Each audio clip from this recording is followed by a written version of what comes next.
firefighter, author, motivational speaker, amputee, U.S. para-athlete, and American Ninja Warrior. Today, on If You Didn't Know, I'm sitting down with Gary Weiland. Denton's got it all: the food, the music, the art, and of course the people. And behind every corner, there's a story worth sharing.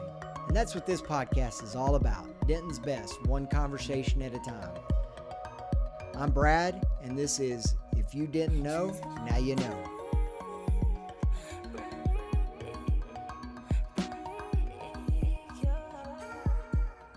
All right, welcome back to another episode of If You Didn't Know. I'm very excited today to have a good friend of mine. I've known Gary Weiland for nearly 15 years, probably, something like that.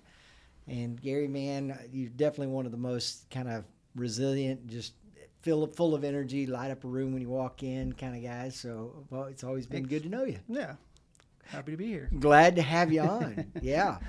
So, some people in our community, probably a lot of people, have heard a little bit about your story. And so we want to kind of highlight it a little bit today. Really some of the, what started maybe as a kind of a, traumatic and, a little bit of a tragedy, and how you've turned it into a really positive and great thing for you, for your family, and even for the community to kind of observe and learn from. So, yeah. I'm trying. Yeah, we'll get a little personal today, but I know you've talked about this story many times. So kind of starts. Your story doesn't start in 2018, but this part of this story does. Is when basically playing football, right? Yep. Turkey bowl, should say. Thanksgiving morning of 2018, just had a little knee tweak, and that turned into a full-on amputation of that leg. Yeah, pretty much. And that was, Thanksgiving morning, 7 years ago, almost to the day. Right. Yeah, this is coming out on the day after Thanksgiving here in 25. And so, yeah, right at 7 years ago. It's crazy it's been that long already. But Right. Anyway, yeah, we're gonna want to just kind of dive in today how you turn that tragedy into purpose, and why this adapt and overcome mentality or slogan has become kind of your more than just a motto for you. I know. So, but let's back up a lit'll bit. Where'd you grow up, Gary? I grew up a little bit north of the Red River in a little town called Quincy, Illinois. Oh, So, okay. Yankee, I guess. I thought you were going to say Oklahoma. Okay, a little further north than that even. Yeah. Okay. So, And how long you been in the Denton area? yeah, we moved down here in 2010. Okay. So, yeah, about 15 years. It wasn't too long after we moved here that I actually met you and your family. And, Yeah. And it's been great. We absolutely love it down here. Yeah. So. And so you're a firefighter. Is that the right fireman, firefighter, fire person? Yeah. Yeah. for city of Denton, right? Right. Yeah. Firefighter probably. But I typically just say I'm a fireman. But Fireman, yeah. Yeah, When you yeah. started with City of Denton, when? yeah, that was back in 2011. Okay. I Yeah. see. All right. Is that what brought you down here? No, so I mean, like growing up, I was kind of a smaller kid, and I didn't really foresee myself being a firefighter someday. Yeah. And so it wasn't until after I got out of high school and started a family and all that, and ended up kind of getting into the retail world and going that route, and it really wasn't kind of what I wanted to do, but that's what got me into Texas. Then once we got down here, that's when I was kind of like looking at my life. What am I doing? And what do I want to be? And things like that. And so You wanted those like 2 day on, 2 day off schedule, or whatever that is, right? yeah, man, I didn't even know what the firefighter schedule was. Yeah. At the time. What drew you to it? Honestly, it was my son. He came into my where I was working at the time and said, "I want to work here with you someday, Daddy." And I was like, "Man, I really want you to set that bar higher." Yeah. And so that's when I did some self-reflecting. It's like, man, I've kind of been born with some physical abilities and some mental abilities, halfway smart. I felt like I was kind of neglecting some of those gifts I'd been given. So I actually kind of went home and talked to my wife and was like, man, I feel like I need to serve my community more and use kind of some of the physicality I've been given. So Yeah. I actually looked into the military. Yeah. It wasn't for me. I looked into police academy. Not something I was really interested in. Then I looked into the fire service, and I thought, what do firefighters really do other than put fire out? Right. And so, I looked into it and realized that they go to medical emergencies. They're on the ambulance. They help people when they're sick or hurt. And then, of course, they also fight fire. Yeah. And so I was like, wow, they're using their physicality and their brains. And I thought, serve my community and, no brainer. And so that's actually put in my 2-week notice and quit my job and signed up for Fire Academy and EMT school. And a short while after that, got hired on with Denton. Yeah. And so you've been with Denton. That's the only fire department you've ever been with? Yep. You've been here the whole time, yeah. Okay. Yeah, it's a pretty amazing story. Yeah, so I bet you've got some crazy stories from your job, Sure. Anything jump out at you like, wow, this was a crazy little incident or Man, experience? Every day is different. Yeah. Car wrecks, house fires, grass fires. It's just helping people. I've watched people come back to life. I helped in that situation. Yeah. And so it's pretty humbling and really get a lot of joy and satisfaction out of that. It's pretty amazing. You're helping people really kind of typically in a pretty desperate or traumatic situation, right? And typically it's their kinda worst coach day, them. and I've got the training and ability to go in and help the best way I can. So it's the best job in the world. Yeah. So some of those lessons and just that preparation and the skills you learned there, I'm sure kind of have played in in helping kind of what you went through. So maybe we touch on that for a minute, just kind of. To the extent you're comfortable and want to go back to that day. I know it wasn't the most crazy. It wasn't a crazy Not the story. greatest day of my life. Yeah, or not the anything. greatest day of your life, Yeah. but Yeah, I mean, for me, it was Thanksgiving morning, and I was there with my kids, and so I'd had a knee surgery, prior to that, and some complications and things, and then that Thanksgiving morning, playing football and doing my thing, and it ended up swelling up on me and going to the hospital, and that's pretty rough. I couldn't stand up and walk on my own, so kind of being carried off the field in front of my kids, it was kind of like a rough deal for me. Big dad, fireman, but invincible guy, went to the hospital and. Yeah, unfortunately, lost all feeling to my foot, and that popliteal artery is pretty important for supplying blood flow, and it just stopped flowing on me, and within 3 days, they had to amputate my leg.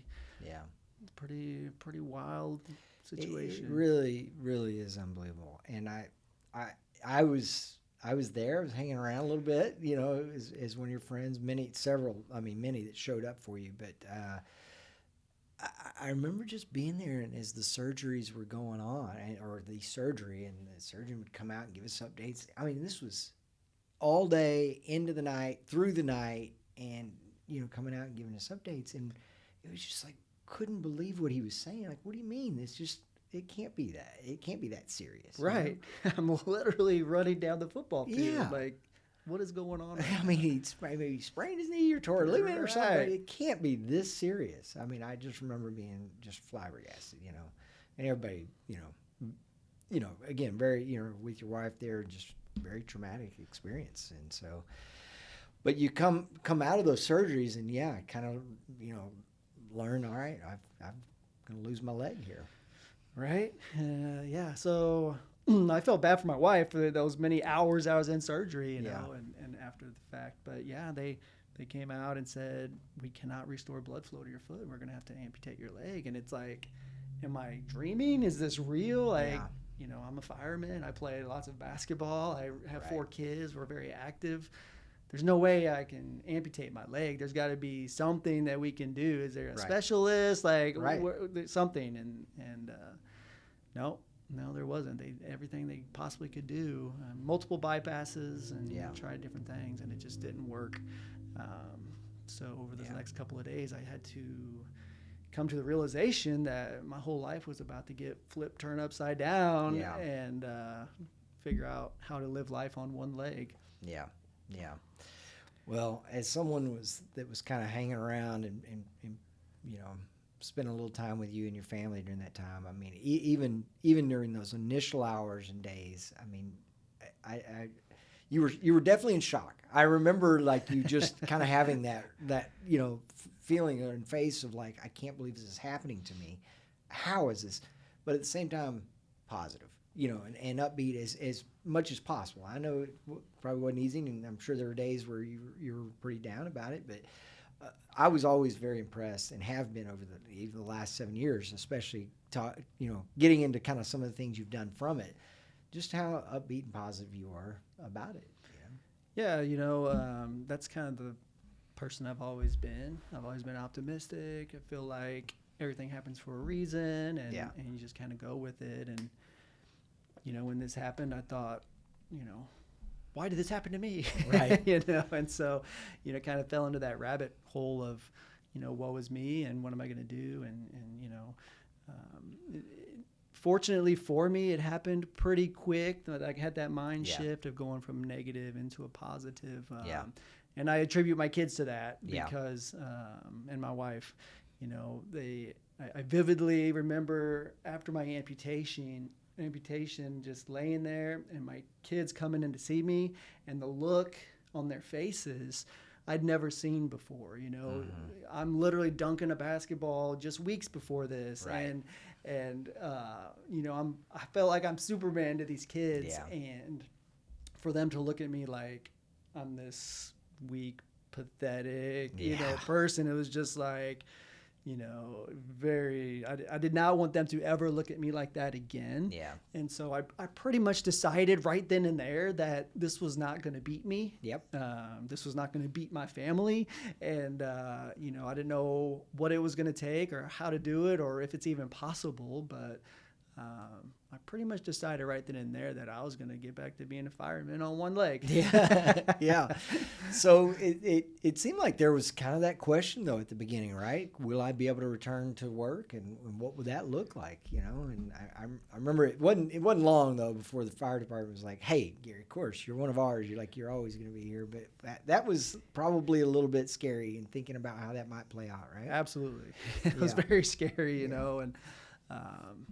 I didn't know any one-legged firemen, and as far as I knew, I was going to be the first one, and I was hoping to be anyway. And I talked to my chief about it, and fortunately, he was very responsive and said, "What can we do to help? We want to support you in this.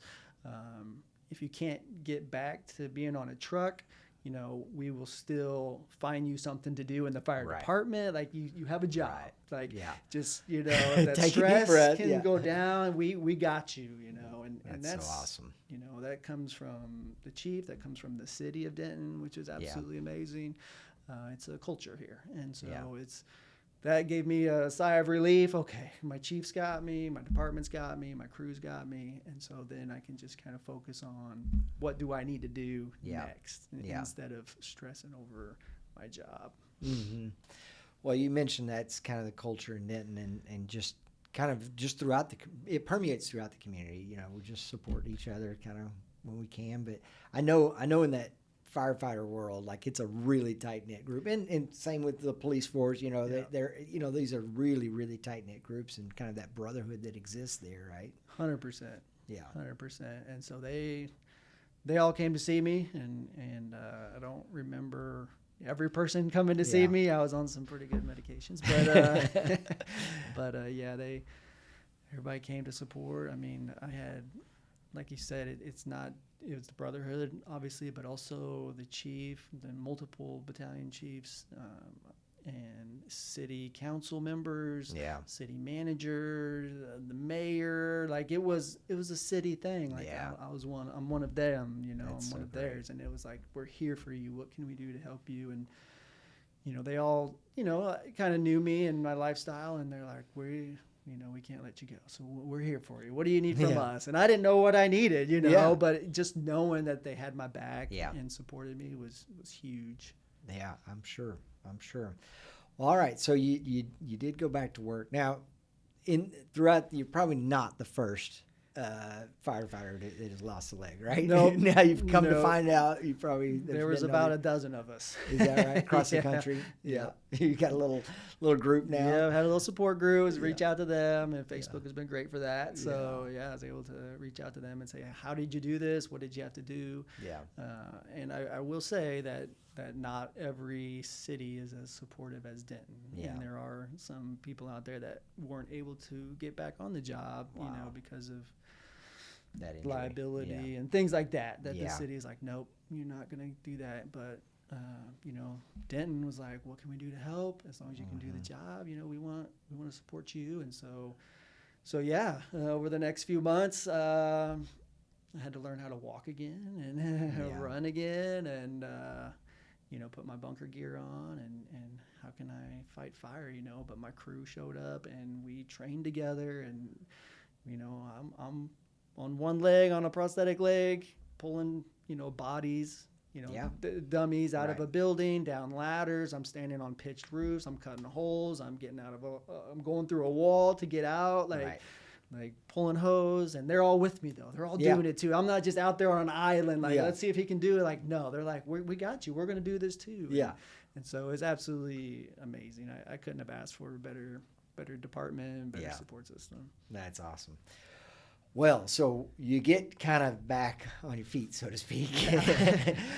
And you say, well, okay, I can do the firefighter thing, but maybe I can do more. So when did the American Ninja Warrior thing come up, and how in the world did you get involved in this? Well, so, I mean, it's a whole process of things, you know. I've always been challenge-oriented person. I want to, what's the next goal? What can I do? How can I push myself? And so, like, getting back on the job ended up being 10 months and 6 days after my amputation, which is pretty quick, right? Wow. But who's counting? But 10 months and 6 days. So back on the job. And then, you know, I think most people would be like, I accomplished it. I'm good. Right. But for me, it's like, all right, I accomplished that goal. And what's the next challenge? What else can I do? And so then I'm a very competitive person. So I got into some sitting volleyball and wheelchair basketball and different things. Up in Oklahoma, they have what's called the Endeavor Games every year for amputees, and you go and it's track and field, and you get to compete against other amputees, and they have sitting volleyball and wheelchair basketball and softball and all these different events. And while I was up there practicing and playing some sitting volleyball, I got, you know, one of the coach from the USA team approached me and said, hey, we have a growing team. If you want to kind of jump on that team and you can practice, and if you're good enough, you can get on the national team. And so I started going to those practices. It's called the development team, and started getting better. But crawling around on the floor, it hurts. I'm like, man, is there something else I can do? And it was a lot of fun, but it's like, man, there's got to be something else. And so fortunately, there was a teammate who lives in upstate New York, and he actually was a bobsledder and did some skeleton, and he invited me up there to kind of try out for that. And so I thought, okay, let's do that. So I started going to New York and started practicing on the bobsled, Olympic bobsled track in Lake Placid. And so that was awesome, going down the track, learning that, because it's 60 miles an hour, 20 turns in a 1 mile long track, and it's loud and violent. And it's wild, but it was fun. And then that kind of was like, okay. Then I went to Norway and with that bobsled track with different things, and then that kind of led to what else can I do? And it just kind of one challenge, kind of met different athletes and things, and kind of led to different things. And then someone said, man, you should do something like crazy, like run 100 miles or get on Ninja Warrior or do something crazy. And I thought, Huh. Yeah, I should. So, I was actually scrolling on Facebook one night, and it was some guy that was about my age said, "Hey, I'm going to a ninja competition tomorrow." And I thought, what's a ninja competition? Yeah. You know? And so, they have these ninja leagues all around the country. And so I found one that next morning in Austin, and I told my wife, "Hey, I'm going to Austin tomorrow for this ninja competition." And she's like, "What's a ninja competition?" That? I don't know. I'm going though. You have to dress up like a right. And so now I went down there and started getting involved with that. And I'm, of course, like the only amputee, but it was a lot of fun. Yeah. And it was difficult, very challenging, upper body and balance work and things. And so, but I really love that challenge. And so that's when it was like, all right, I can do it here. Can I compete on the show? Right. And so that's what I did. I applied for the show, put a video in, and they liked the story. They liked my competitiveness, and they said, "Come on." Yeah. But you're competing. I mean, this is not like a amputee ninja warrior league. This is like everybody fully able, and you're just competing with all of them. And so I'm sure they liked your story, but at the same time, like you're in there competing, and you're doing well. You've done well. I've done all right. There's a lot of people that don't get airtime. They fall on the very first obstacle, and they've got 2 good legs and 2 good arms, and I'm like, a little nervous that if they're falling, what am I gonna do? Yeah. And if you go back and watch that very first episode where I cleared that very first obstacle, I'm like, yeah. I was like, I accomplished something that not a lot of people had, and I was like, okay, let's go. And I kept going, and that first year I ended up falling on the log runner. Yeah. But I'm hanging and holding. Man. Just lost. All the energy was gone, and then I came back that next year, and same situation where I'm on the log runner, but I did some type of crazy flying burpee. I can't even explain what happened, and got through it. And I swear the whole earth just shook because I'm going crazy. The sideline's going crazy. The booth is going. The guys are going crazy. I mean, it was absolutely insane. And sure enough, like after that aired, I got messages all over the world from people saying, "Oh, my dog went crazy. We're all jumping off the couch." Like, I don't even know these people, but they were. It was pretty exciting. And real inspiration to everybody that watched it. I mean, I know everybody was moved by it. I remember having kind of some of those watching parties, and everybody just going nuts too, because we didn't know exactly how it was going to play out either, right? We're just watching it like everybody else, but very inspiring for sure, man. Yeah, and it's an energy, right? It's like you see something, it's like, man, how's he doing that? And it is hard, it is difficult, but I love it, and I enjoy doing it because I know that it is uplifting to people because everyone's kind of going through something, and then they see someone that obviously has a challenge, something that is going on with them, and they see them be successful and enjoying life, then I kind of feel like it gives them the power and inspiration to be like, okay, I can get through what I'm going through. I can do this. He can do that. I can do this. No, absolutely, man. That's what speaks to me through your whole journey. It's just kind of inspiring others. And so you've done now you've been able to kind of go tell your story, be a speaker. You've written a book. You've got this whole mantra thing going on. So maybe let's unpack some of that. You've probably spoken in front of lots of groups now, right? Yeah, thousands all over the country. Yeah, it's been pretty unreal.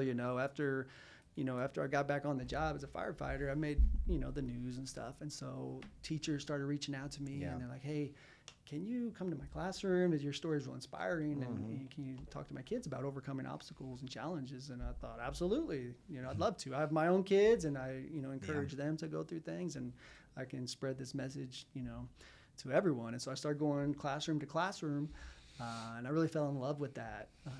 And so I thought, how can I get this message out to the world? Yeah.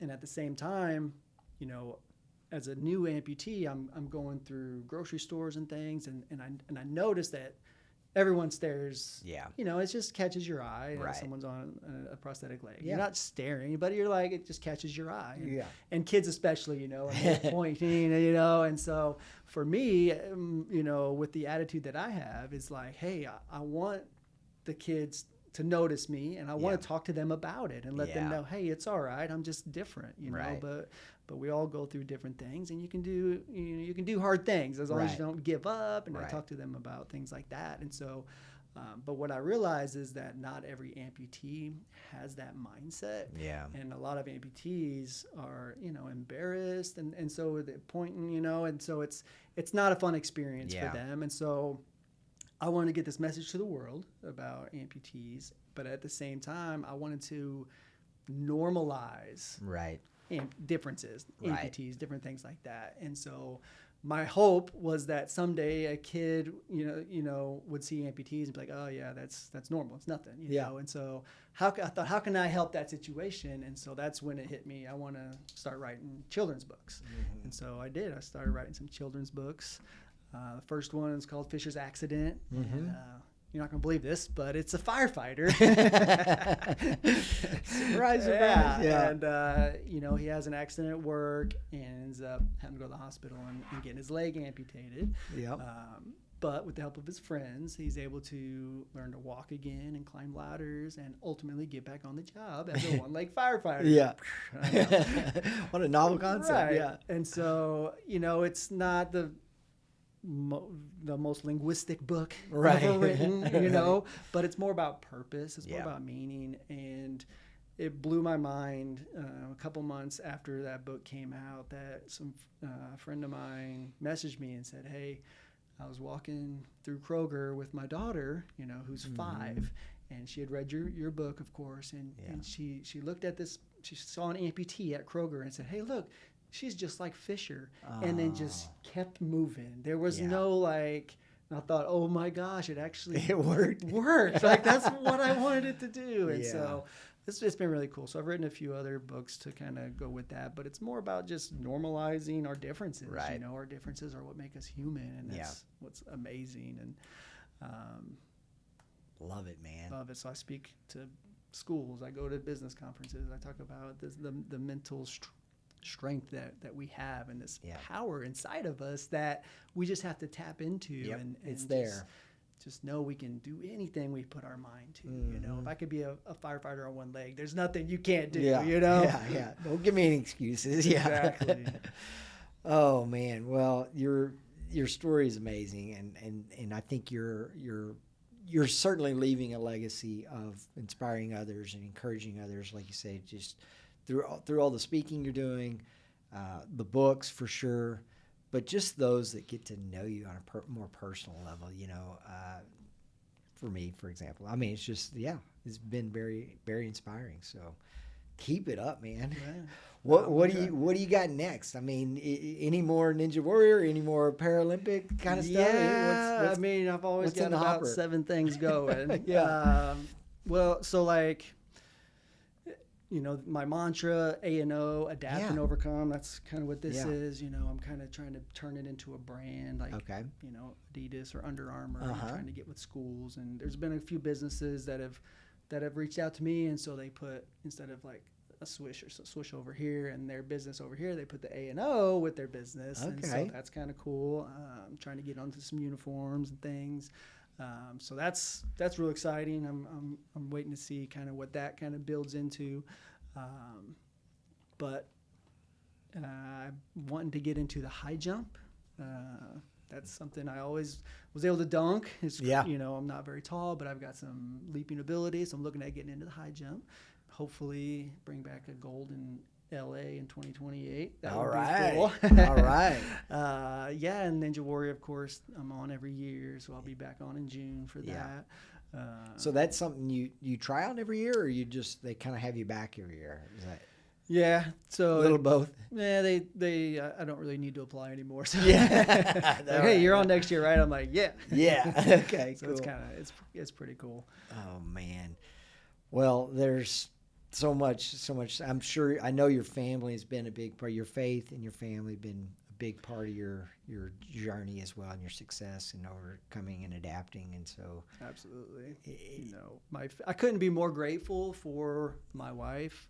She's my number one in my life. Like without her, I don't know where I would be today. Yeah. Like she is our rock. She holds it all together. And so very grateful for her. Yeah.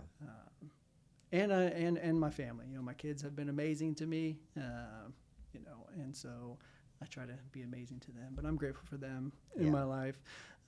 In some ways, I'm grateful that this happened because I've had some pretty amazing opportunities and experiences because my leg was amputated that I probably wouldn't have been able to experience before. And so, I do have some bad days, but overall, it's been a blessing, in my life. And it's all about perspective. It's how you see things, and I hope that people can see what I'm doing and know that everything does happen for a reason, and we don't always know why.